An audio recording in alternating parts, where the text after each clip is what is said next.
नमस्कार दोस्तों, मैं हेमंत सिंह राजपूत फिर से अपने इस डिजिटल प्लेटफॉर्म अलंकार ट्यूटोरियल के पढ़ा यूट्यूब चैनल पे स्वागत करता हूं। दोस्तों आज जो है हम लोग एमसीक्यू जो है इकोनॉमिक्स का पार्ट जो है उसको हम लोग क्या करेंगे, डिस्कस करेंगे। ये स्टैटिक्स जीके का भी पार्ट है, साथ ही आपका जनरल नॉलेज वाले पार्ट में यानी जनरल स्टडी वाले पार्ट में जो आपका इकोनॉमिक्स वाला पार्ट है वो आपका क्या होगा, कवर करेगा। ठीक, तो चलिए एक एक चीज को हम लोग क्या करते हैं, यहाँ पे डिस्कस करते हैं और प्रश्नों की श्रृंखला को हम लोग देखते हैं। ठीक, तो हमने आपको बताया कि आज जिस विषय पे हमें चर्चा करना है वो है आपका इकोनॉमिक प्लानिंग, एक तरीके से आर्थिक नियोजन की बात करेंगे हम। ठीक, चलिए तो आर्थिक नियोजन के एक एक प्रश्न को हम लोग क्या करेंगे, यहां हल करेंगे। पहला प्रश्न हमारा आपके समक्ष है, पहला प्रश्न देखते हैं।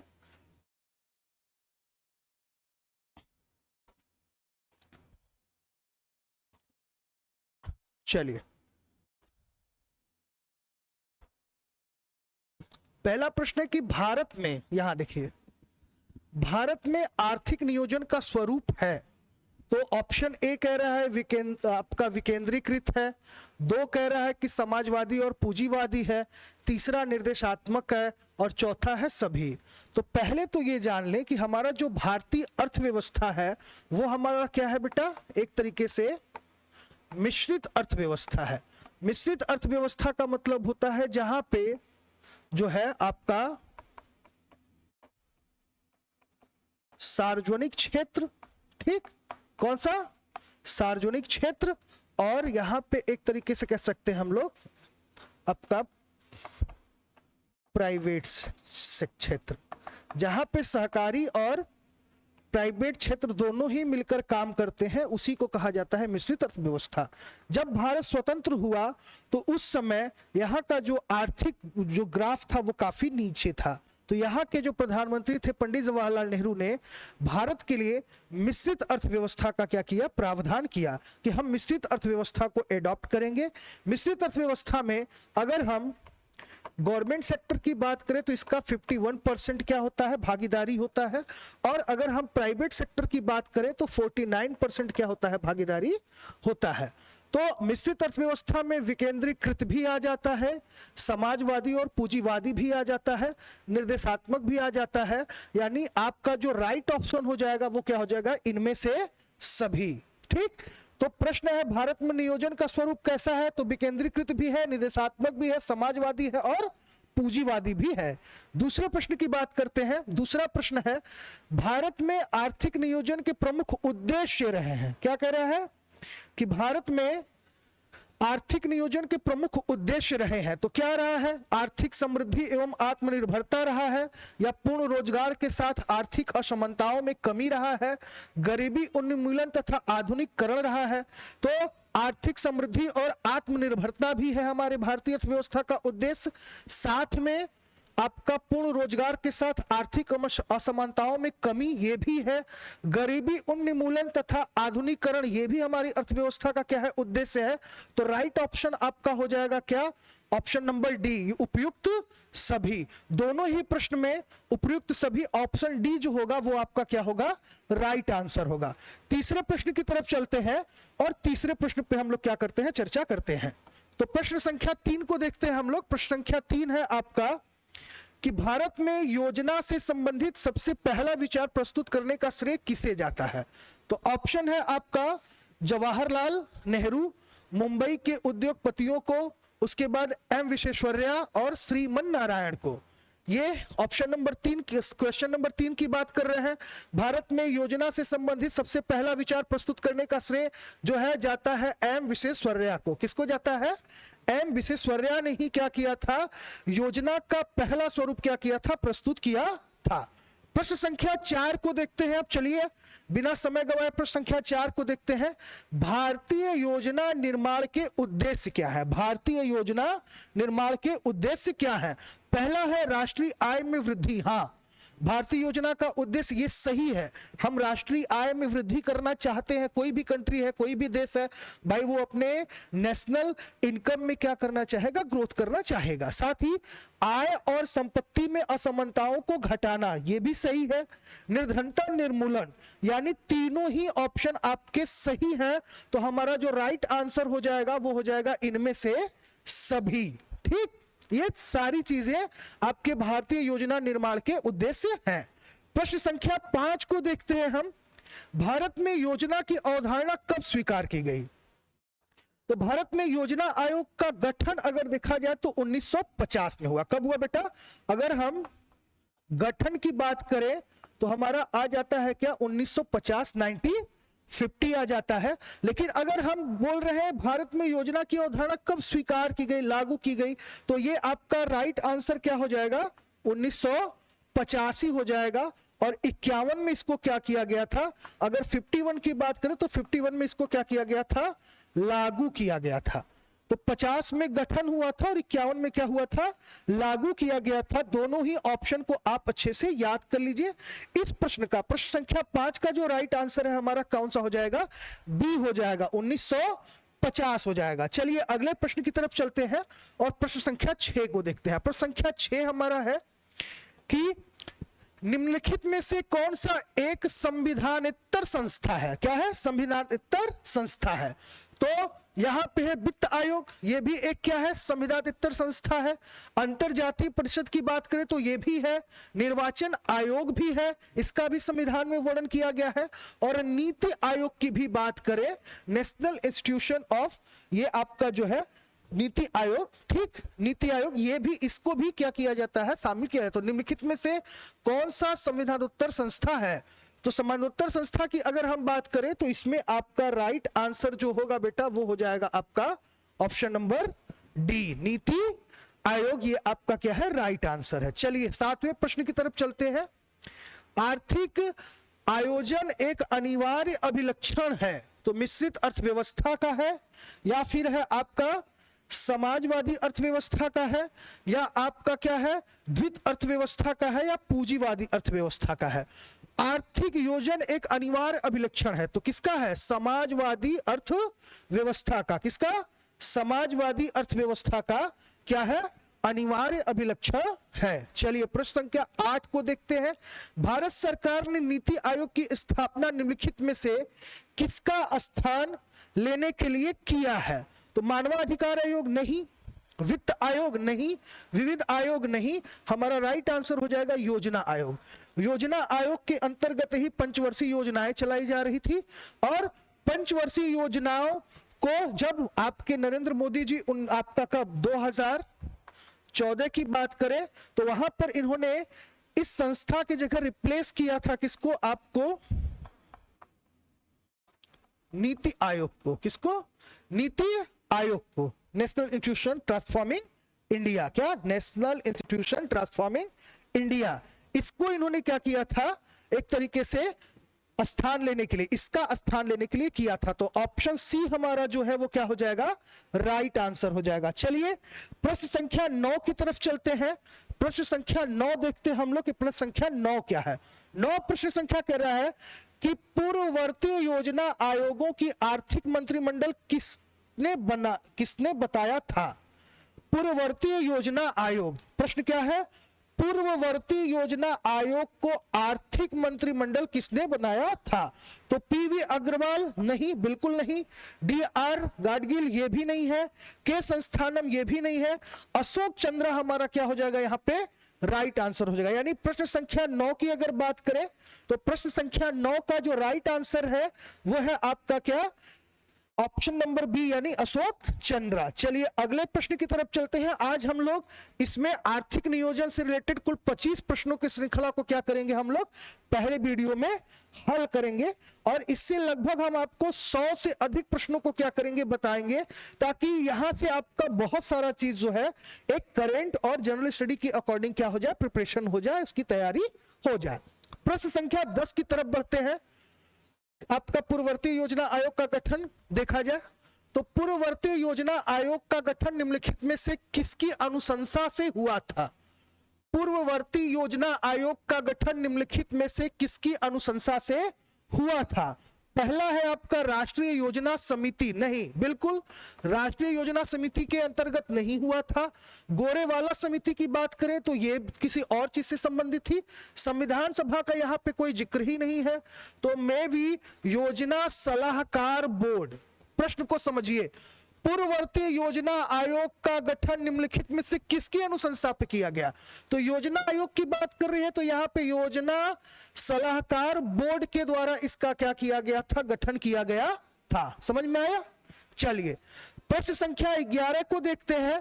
भारत में आर्थिक नियोजन कब प्रारंभ हुआ? तो आपको पता है पहली पंचवर्षीय योजना हमारा 1951 1 अप्रैल 1951 को क्या किया गया था? लागू किया गया था। तो हमारा राइट आंसर यहाँ पे क्या हो जाएगा? कब प्रारंभ किया गया? अभी पहले पिछले प्रश्न पे हम लोग डिस्कस किए थे। कब? 15 अगस्त 1947 को देश आजाद हुआ। 26 जनवरी 1949 की बात करें तो विभाजन वाली बात हुई। 56 की बात करें तो ये किसी आर्थिक नियोजन, आर्थिक नीति से रिलेटेड है। पहला वाला जो है 1 अप्रैल 1951, यहीं पे क्या किया गया था? पहली पंचवर्षीय योजना, ठीक है। पहला 5 ईयर प्लान, पहली 5 ईयर का जो प्लानिंग है वो आपका कहां शुरू होता है? 1 अप्रैल 1951 से। चलिए अगले प्रश्न की तरफ चलते हैं। प्रश्न संख्या 12 को देखते हैं, ठीक। प्रश्न संख्या 12, प्रश्न संख्या 12, चलिए सभी लोग ध्यान केंद्रित करिए। प्रश्न संख्या 12 क्या है? भारत के लिए नियोजित अर्थव्यवस्था यानी प्लान्ड इकोनॉमी फॉर इंडिया नामक पुस्तक के लेखक कौन है? मन्नारायण नहीं है, श्री एम के राय भी नहीं है, जयप्रकाश नारायण भी नहीं है, sir M Visvesvaraya. Sir M Visvesvaraya क्या कह रहा है? देखिए, भारत के नियोजन यानी प्लान्ड इकोनॉमिक फॉर इंडिया नामक पुस्तक की बात की जा रही है तो एम विश्वेश्वरैया इसका राइट आंसर हो जाएगा, ठीक। ये बेटा एग्जाम में कम से कम इसको मैं अगर मुझे नंबर ऑफ देना हो इंपॉर्टेंस से तो मैं इसे लगभग आपका समझिए 4 स्टार दूंगा मैं इसे, ठीक। 4 स्टार। ये एग्जाम में कई बार पूछा गया प्रश्न है। अगले प्रश्न की तरफ चलते हैं। प्रश्न संख्या 13 को देखते हैं। Planning and the poor, planning and the poor के लेखक कौन है? प्लानिंग एंड द पुअर के लेखक कौन है? David Ricardo. इनका कृषि से संबंधित थॉट है तो रिकार्डो की बात करें तो एग्रीकल्चर संबंधित है, ये नहीं होगा। गुरुनाथ मेंडल की बात करें तो ये भी नहीं होगा। जेके मेहता भी नहीं होगा। बी एस मिन्हास, कौन? मिन्हास, कौन? बी एस मिन्हास आपका क्या हो जाएगा? ऑप्शन नंबर बी जो है वो आपका राइट आंसर होगा। किसका? प्रश्न संख्या 13 का। चलिए प्रश्न संख्या 14 की तरफ बढ़ते हैं और प्रश्न संख्या 14 को देखते हैं। 14 प्रश्न क्या कह रहा है? 14वां प्रश्न, स्वतंत्रता पूर्व डॉक्टर एम विश्वेश्वरैया ने भारत में नियोजन की एक योजना प्रस्तुत की थी। उनकी यह योजना कितने वर्षीय थी? तो पंचवर्षीय योजना थी। अभी तो जिक्र किया गया, कितनी वर्ष की थी? पंचवर्षीय योजना थी। यहां पे देखते हैं, सॉरी एम विश्वेश्वरैया की बात की जा रही है। तो स्वतंत्रता पूर्व डॉक्टर एम विश्वेश्वरैया ने भारत के नियोजन की एक योजना प्रस्तुत की थी। उनकी यह योजना कितने वर्ष की थी? तो 10 वर्ष की थी। पंचवर्षीय योजना तो लागू की गई थी। एम विश्वेश्वरैया के संदर्भ में पूछा जा रहा है तो ये 10 वर्षीय थी। उन्होंने 10 वर्ष की योजना को क्या किया था? सजेस्ट किया था। तो 14वें प्रश्न का जो राइट आंसर है वो ऑप्शन नंबर आपका सी जो है वो हो जाएगा। चलिए 15वें प्रश्न की तरफ चलते हैं। अब हम लोग धीरे धीरे जो है 25वें प्रश्न तक बढ़ेंगे। 25 प्रश्नों की श्रृंखला आज हम लोग हल करेंगे। बात करते हैं आप राष्ट्रीय योजना समिति की स्थापना कब हुई? क्या कह रहे हैं? राष्ट्रीय योजना समिति की स्थापना कब हुई थी? पहला सन दिया है 1938, दूसरा सन दिया है 1942, तीसरा दिया है 47, चौथा दिया है 1951। प्रश्न को एक बार पुनः फिर से सुन ले और पढ़ ले। राष्ट्रीय योजना समिति की स्थापना कब हुई? तो भाई ये तो स्वतंत्रता दिवस से संबंधित है। ये देखा जाए तो आपका इकोनॉमिक प्लानिंग से रिलेटेड है। 42 की बात करें तो ये बिल्कुल नहीं है। 1938 आपका क्या हो जाएगा? राइट आंसर हो जाएगा। क्या होगा? राइट आंसर क्या है आपका? Option number A. 16वें प्रश्न का जिक्र करते हैं। 16वां प्रश्न है राष्ट्रीय योजना समिति के अध्यक्ष पद पर नियुक्त होने वाले व्यक्ति थे। सुभाष चंद्र बोस? बिल्कुल भी नहीं। क्योंकि भाई इनका तो अलग ही था। इसके बाद VKRV राव नहीं, PC महानबोलिस नहीं, PC महानबोलिस जो है पहला जो पंचवर्षीय योजना जो लागू किया गया था उससे संबंधित है, तो यहाँ पे हो जाएगा अध्यक्ष पद की बात कर रहा है। अध्यक्ष पद में कौन होता है? प्रधानमंत्री होता है। तो पंडित जवाहरलाल नेहरू इसके जो है अध्यक्ष पद पर नियुक्त होने वाले व्यक्ति थे। चलिए प्रश्न संख्या 17 देखते हैं। राष्ट्रीय योजना आयोग समिति की रिपोर्ट कब प्रकाशित हुई? 1940, 1942, 1947 या 1949? ठीक, तो आपका राइट आंसर क्या कह रहा है? राष्ट्रीय योजना समिति का रिपोर्ट कब प्रकाशित हुआ? तो 1949। 1949 में ये रिपोर्ट क्या किया गया था? प्रकाशित किया गया था, जिसमें ये चीजें बताई गई थी कि जो 5 ईयर प्लानिंग के अकॉर्डिंग जो हम लोगों ने ऑब्जेक्टिव रखा था उसे अचीव करने में हम कहां तक सफल हो पाए हैं। 18वां प्रश्न देखते हैं। 1944 में प्रश्न देखिएगा, 1944 में गांधीवादी योजना को प्रतिपादित किया था NR सरकार ने, जयप्रकाश नारायण ने, कस्तूरीबाई लाल भाई ने या श्रीमन नारायण अग्रवाल ने? तो पूछ क्या रहा है? 1944 में गांधीवादी योजना को प्रतिपादित किया था, तो किसने किया था? श्रीमन नारायण अग्रवाल ने इसको क्या किया था? प्रतिपादित किया था। किसने किया था? श्रीमन नारायण अग्रवाल। तो हमारा 18 प्रश्न यहां पर क्लियर हो गया। 19वें प्रश्न की तरफ चलते हैं। 19वां प्रश्न देखते हैं। 19वां प्रश्न क्या है हमारा? 1944 में कुल उद्योगपतियों ने एक योजना का प्रारूप प्रस्तुत किया था। उस योजना का क्या नाम था? उद्योगपतियों ने बॉम्बे प्लान, क्या कहते हैं इसको? बॉम्बे प्लान। बॉम्बे प्लान समझ रहे हैं ना किससे रिलेटेड था? भाई बॉम्बे प्लान जो था वो आपका क्या था? नेशनल इनकम और इकोनॉमिक प्लानिंग से रिलेटेड था। ठीक, सबसे पहली बार भारत में राष्ट्रीय आय की आंकड़ा को इकट्ठा करने का काम किसने किया था? राजा राजमोहन राय ने किया था। इसके बाद क्या हुआ? उद्योगपतियों ने एक प्लान बनाई था। तो यही तो पूछ रहा है, 1944 में कुल उद्योगपतियों ने एक योजना का प्रारूप प्रस्तुत किया था, उस योजना का क्या नाम है? तो बंबई प्लान है। ठीक, चलिए आगे चलते हैं और प्रश्न संख्या 20 को देखते हैं हम लोग। आज 30 हम लोग कर देते हैं, 25 नहीं 30 हम लोग कर देते हैं। ठीक, अब यहां पे जन योजना का प्रारूप किसने तैयार किया था? जन योजना का प्रारूप किसने तैयार किया था? पहला है सर आरदेसियर दलाल, दूसरा है श्रीमन नारायण, तीसरा है NN राव और जयप्रकाश नारायण। तो ये दोनों तो बेटा बिल्कुल भी नहीं होगा। ऑप्शन नंबर C के साथ हम जाएंगे, MN राय। MN राय आपका क्या होगा? राइट आंसर क्या हो जाएगा? MN राय। चलिए 21वें प्रश्न की बात करते हैं। सर्वोदय योजना का प्रारूप किसके द्वारा तैयार किया गया था? सर्वोदय योजना का प्रारूप किसके द्वारा तैयार किया गया था? तो आरदेसियर दलाल के द्वारा तैयार किया गया, श्रीमन नारायण के द्वारा तैयार किया गया, MN राव के द्वारा तैयार किया गया? बिल्कुल भी नहीं, ये तीनों ऑप्शन गलत है। जयप्रकाश नारायण के द्वारा क्या किया गया था? सर्वोदय योजना का प्रारूप तैयार किया गया था। किसके द्वारा तैयार किया गया था? आपका जयप्रकाश नारायण के द्वारा। ठीक, चलिए बेटा आगे चलते हैं। प्रश्न संख्या 22 को देखते हैं हम लोग। भारत सरकार ने एक पृथक विभाग नियोजन एवं विकास विभाग कब खोला था? भारत सरकार ने, पूछ रहा है भारत सरकार ने एक पृथक विभाग नियोजन एवं विकास विभाग कब खोला था? तो कब खोला की बात करें तो 1938 नहीं, 1945 भी नहीं, 1934 भी नहीं, 1944 आपका ये सही आंसर है। क्या भारत सरकार ने एक पृथक विभाग नियोजन का विकास विभाग कब खोला? तो 1944 में। अगला प्रश्न देखते हैं हम लोग। नियोजन एवं विकास विभाग का कार्यकारी सदस्य किससे नियुक्त किया गया था? नियोजन एवं विकास विभाग का कार्यकारी सदस्य किसको नियुक्त किया गया था? तो आपको बता दें आरदेसियर दलाल को क्या किया गया था?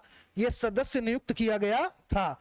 तो ऑप्शन नंबर डी हमारा क्या हो जाएगा? राइट आंसर हो जाएगा। चलिए आगे चलते हैं। भारत में नियोजित आर्थिक विकास का शुभारंभ कब हुआ? भारत में नियोजित आर्थिक विकास की बात कर रहा है, तो नियोजित आर्थिक विकास की बात तो 1951, क्योंकि भाई इसी समय तो हमारा फर्स्ट आपका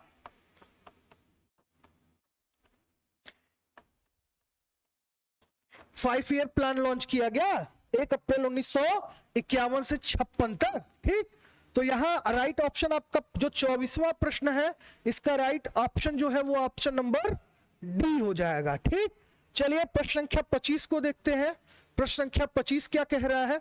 प्रश्न संख्या 25 है आपका, निम्नलिखित में से किस अर्थशास्त्री ने विकासशील देशों के लिए रोलिंग प्लान, ये भी एग्जाम में कई बार पूछा है, रोलिंग प्लान की अवधारणा का सर्वप्रथम समर्थन किया था?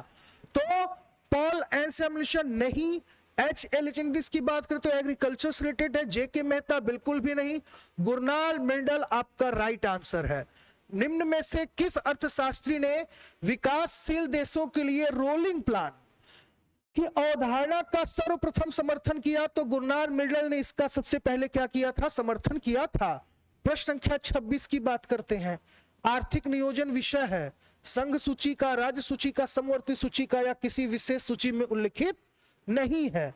तो आपको बताएं, आर्थिक नियोजन जो है समवर्ती सूची का है, और इसमें आर्थिक नियोजन के साथ साथ आपका जो शिक्षा है वो भी किसका है?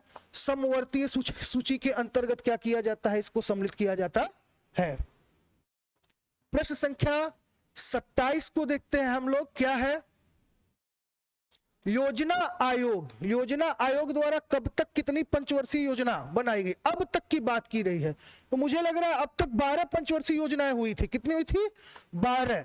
12वीं पंचवर्षीय योजना समाप्त होने के बाद यहाँ पे जब 12वीं चल रही थी तभी क्या किया गया था? नीति आयोग का गठन कर दिया गया था। 12वीं पंचवर्षीय योजना जैसे ही समाप्त हुई उसके बाद तब से नीति आयोग क्या कर रहा है? काम कर रहा है, जिसके अंतर्गत मेकिंग इंडिया जैसे कार्यक्रम को चलाया जा रहा है, जिसका लोगो क्या है? वो टाइगर शेर वाला देखे है ना, हाँ वही। योजना आयोग द्वारा अब तक कितनी वार्षिक योजनाएं बनाई जा चुकी हैं? कितनी वार्षिक योजनाएं बनाई जा चुकी हैं? तो लगभग आपके 7। कितना? 7। योजना आयोग द्वारा अब तक कितनी वार्षिक योजनाएं बनाई जा चुकी हैं? कई बार परीक्षा में पूछा है। वार्षिक यानी एक वर्ष के लिए। प्लानिंग कमीशन की बात करें या हम आपका 5 ईयर प्लानिंग की बात करें या आपके इकोनॉमिक प्लानिंग की बात करें, हम लोग इंडियन इकोनॉमिक प्लानिंग की बात करें, तो एक वर्षीय योजनाओं का जो निर्माण किया गया था वो कुल कितनी बार किया गया था? 7 बार किया गया था। तो यहां पे हमारा 28वां क्वेश्चन भी क्या हो जाता है? क्लियर हो जाता है। आगे चलते हैं और इस वाले पेज को हम लोग पूरा डिस्कस कर लेते हैं, जिसमें जितना क्वेश्चन आता है देख लेते हैं। क्वेश्चन नंबर 29 को देखते हैं। निम्नलिखित में से कौन सुमेलित नहीं है? कौन सा सुमेलित नहीं है? तो यहां पे पंचवर्षीय योजना देखा जाए, प्रथम पंचवर्षीय योजना, तो ये तो राइट है भाई, ये सुमेलित है। तृतीय पंचवर्षीय योजना को देखा जाए 66 से 71, तो ये तो नहीं होगा। छठी सही है, 7वीं सही है, यानी हमारा जो है ऑप्शन नंबर बी सुमेलित नहीं है। अनवरत योजना, चलिए अनवरत योजना रोलिंग प्लानिंग किस अवधि के लिए बनाई गई थी? किस अवधि के लिए बनाई गई थी? क्या अनवरत योजना यानी आपका 1978 से 1978 से 1983 में क्या किया गया था? अनवरत योजना यानी रोलिंग प्लानिंग इस अवधि के लिए क्या किया गया था? बनाया गया था। प्रश्न संख्या 37 आपका 31 को देखते हैं हम लोग। 31 प्रश्न संख्या क्या कह रहा है? भारत में योजना के आरंभ में किसी भी पंचवर्षीय योजना के आच्छादित कुल वर्षों की संख्या कितनी है? प्रश्न संख्या 31। एक बार पुनः प्रश्न को हम पढ़ देते हैं, सुन लीजिएगा। भारत में योजना के आरंभ से किसी भी पंचवर्षीय योजना में आच्छादित कुल वर्षों की संख्या कितनी है? तो 6 है। कितनी है? कुल 6 है। भारत में योजना अवकाश, ये भी आपका कई बार परीक्षाओं में पूछता है, इंपॉर्टेंट पार्ट है, आपके परीक्षा के दृष्टिकोण से महत्वपूर्ण प्रश्न है। भारत में योजना अवकाश यानी प्लान हॉलिडे की बात करें तो क्या है? 1962 के युद्ध के पश्चात, 1966 के सूखे के पश्चात, 1971 के बांग्लादेश की स्वतंत्रता के पश्चात, 1965 में भारत पाकिस्तान युद्ध के पश्चात। क्या कह रहा है फिर? भारत में योजना अवकाश, तो ये है आपका 1966 के सूखे के पश्चात। ठीक, 1966 के सूखे के पश्चात। चलिए आगे चलते हैं। प्रश्न संख्या 33 को देखते हैं। 33 क्या है? निम्नलिखित में से सही यानी प्रथम पंचवर्षीय योजना कृषि को प्राथमिकता, सही की बात कर रहा है। चौथी पंचवर्षीय स्थिरता के साथ विकास या आत्मनिर्भरता, पांचवी पंचवर्षीय, हाँ ये पहला में भी मेरे हिसाब से क्या होगा, सही होगा, क्योंकि पहली पंचवर्षीय योजना पे सबसे ज्यादा फोकस किया गया था, किस पे, कृषि पर फोकस किया गया था। किस पे किया गया था, कृषि पे। निम्नलिखित में से सही है, सही पूछ रहा है। एक मिनट रुक जाइए, प्रश्न को देख लेते हैं। 33वां प्रश्न देखते हैं, निम्नलिखित में से सही है। प्रथम पंचवर्षीय योजना कृषि को प्राथमिकता, ये भी तो सही है। चौथी पंचवर्षीय योजना स्थिरता के साथ विकास एवं आत्मनिर्भरता, पांचवी इनमें से सभी, तो ये सभी का सभी सब सही है भाई, ये वाला भी सही है। ठीक, वो मैं जल्दबाजी में देखा तो केवल मैं ठीक से प्रश्न नहीं पढ़ा, इसलिए ऐसी दिक्कत हो गई। दूसरा देखा जाए तो आत्म, देखिए भैया आपको बता दे, आपको पता है कि हमारे इकोनॉमिक अगर सेक्टर की बात करें बेटा, तो आपको पता है कि कुल भारतीय आर्थिक क्षेत्र की बात करते हैं। ठीक है, किसका, भारतीय आर्थिक क्षेत्र की बात करते हैं यहां पे। तो भारतीय आर्थिक क्षेत्र की अगर हम बात करें तो कुल 3 क्षेत्र होते हैं। कितने होते हैं, 3 होते हैं। यानी हम बात कर रहे हैं किसका, आर्थिक क्षेत्र की बात कर रहे हैं। तो कुल 3 क्षेत्र होता है। पहला है बेटा प्राथमिक अर्थव्यवस्था, ठीक, या प्राथमिक क्षेत्र। दूसरा है आपका द्वितीयक क्षेत्र, और तीसरा है आपका क्या, तृतीयक क्षेत्र। तृतीयक क्षेत्र, प्राथमिक क्षेत्र का प्रतिनिधित्व कौन करता है, तो भाई कृषि करता है। ठीक, इसका कौन करता है, तो उद्योग करता है, और इसका देखा जाए तो क्या करता है, सेवा करता है ना। ये 3 क्षेत्र है, इसमें कृषि प्रतिनिधित्व करता है, उद्योग करता है और सेवा करता है। इन सभी क्षेत्रों का देश के नेशनल इनकम में यानी राष्ट्रीय आय में क्या होता है, भागीदारी सबसे अधिक होता है। तो यहाँ पे जो तृतीय क्षेत्र है इसका जो भागीदारी है वो सबसे ज्यादा है। किसका, राष्ट्रीय आय, नेशनल इनकम में जो थर्ड सेक्टर है इस सेक्टर की भागीदारी सबसे अधिक है। ठीक, चलिए आगे हम लोग प्रश्नों पे आते हैं और प्रश्नों वाली चीजों को हम लोग क्या करते हैं, हल करते हैं। अब किस पंचवर्षीय योजना के दौरान, ये वाला हो गया था 33वां। 34वें प्रश्न की तरफ हम लोग क्या करते हैं, चलते हैं। 34वां प्रश्न हम लोग देखते हैं कि किस पंचवर्षीय योजना के दौरान आर्थिक समृद्धि दर लक्ष्य से अधिक नहीं थी। प्रश्न पढ़िए, किस पंचवर्षीय योजना के दौरान आर्थिक समृद्धि दर लक्ष्य से अधिक नहीं थी। तो द्वितीय की बात करें तो द्वितीय आपके पंचवर्षीय योजना के दौरान आर्थिक समृद्धि का लक्ष्य दर जो है अधिक नहीं था। तो आज कुल हम लोग 34 प्रश्नों को क्या किए, हल किए, जो पूरे के प्रश्न आपके अर्थशास्त्र यानी आर्थिक नियोजन से संबंधित थे। ये आपके 34 ही प्रश्न परीक्षा के दृष्टिकोण से महत्वपूर्ण है। इसको आप अच्छे से देख लीजिए, समझ लीजिए। इसके आगे वाला जो पार्ट है वो मैं सेकेंड वीडियो में जो है शूट करूंगा, क्योंकि मैं नहीं चाहता वीडियो बहुत लंबा हो जाए। आप कम कम समय में कम कम चीजों को आप देखते रहे, याद करते रहे, तो ताकि आपकी तैयारी जो है सुचारू रूप से, सुगम रूप से हो सके। ये वाला जो टॉपिक है ये आपका बेसिक टू यूपीएससी लेवल तक के क्वेश्चन को हम लोग इसमें इंक्लूड किए हैं बेटा।